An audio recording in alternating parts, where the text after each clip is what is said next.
అందరికీ నమస్కారం. ఈరోజు రాష్ట్ర వ్యాప్తంగా మెగా పేరెంట్స్ మీటింగ్ 4.0 అంటే ఇప్పటికే 3 సార్లు మెగా పేరెంట్స్ మీటింగ్ జరిగింది.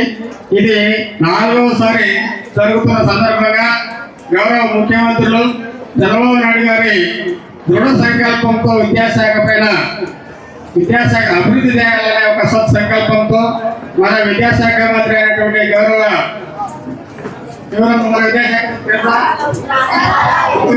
ఐటీ విద్యాశాఖ గౌరవనీయులు నారా లోకేష్ గారి ఆధ్వర్యంలో రాష్ట్ర వ్యాప్తంగా మెగా పేరెంట్స్ మీటింగ్ 4.0 కార్యక్రమం జరుగుతోంది.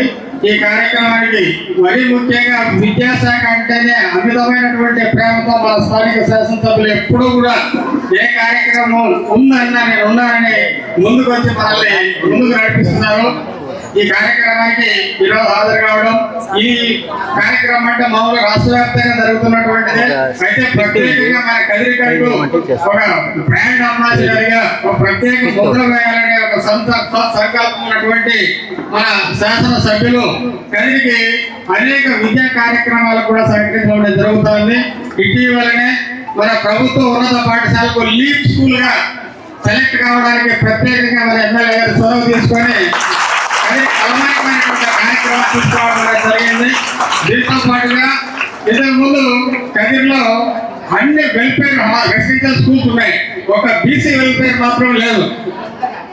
మహాత్మా జ్యోతిరావు పూలే అనే రెసిడెన్షియల్ స్కూల్ కదిరి లేదు. అది కూడా సార్ యొక్క ప్రత్యేక చొరవతో ఈ విద్యా సంవత్సరానికి కూడా కదిరికి సాయంత్రం కావడం ప్రత్యేకంగా మనం అందరం కూడా సార్ కృతజ్ఞతలు తెలపాలన్నటువంటి సందర్భం ఇది. నాన్ రెసిడెన్షియల్ స్కూల్ పంపడం అనేది తల్లిదండ్రులు కొద్దిగా ఇష్టపడ్డారు ఈ రోజుల్లో. ఎందుకంటే రాకపోకలు, ప్రయాణాలు, రకరకాల సమస్యలతో తల్లిదండ్రులు ఇబ్బంది పడుతున్నటువంటి సందర్భంలో అన్ని కూడా రెసిడెన్షియల్ స్కూల్ ఉండాలనే ఉద్దేశంతో ప్రయత్నంతో క్రమక్రమంగా అన్ని రెసిడెన్షియల్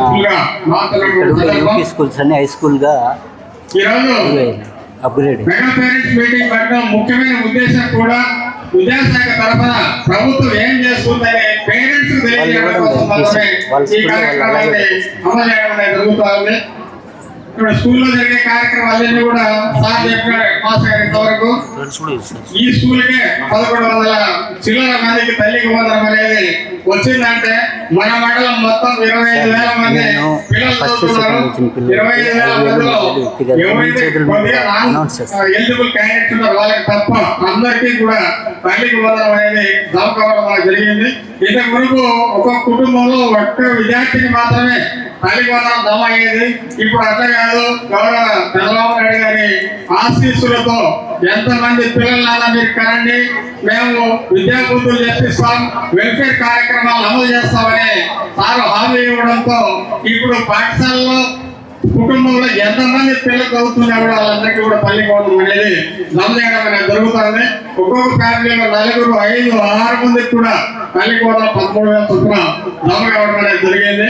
ఇక తల్లిదండ్రులకు ఎలాంటి పిల్లల సమస్య అనేది లేదు. స్కూల్లో కావాల్సిన అన్ని సౌకర్యాలు ఇస్తాం. మధ్యాహ్న భోజనము, తర్వాత యూనిఫామ్, బుక్స్, నాణ్యమైనటువంటి విద్య కోసం ల్యాబొరేటరీస్, లైబ్రరీస్ అన్ని కూడా స్కూల్లోనే సమకూర్చడం అనేది జరుగుతుంది. ఏదైనా ఆర్థిక సమస్యలతో సతమతం కాకూడదనే ఉద్దేశంతో తల్లికి వందనం అనేది కార్యక్రమాన్ని అమలు చేయడం అనేది జరుగుతుంది.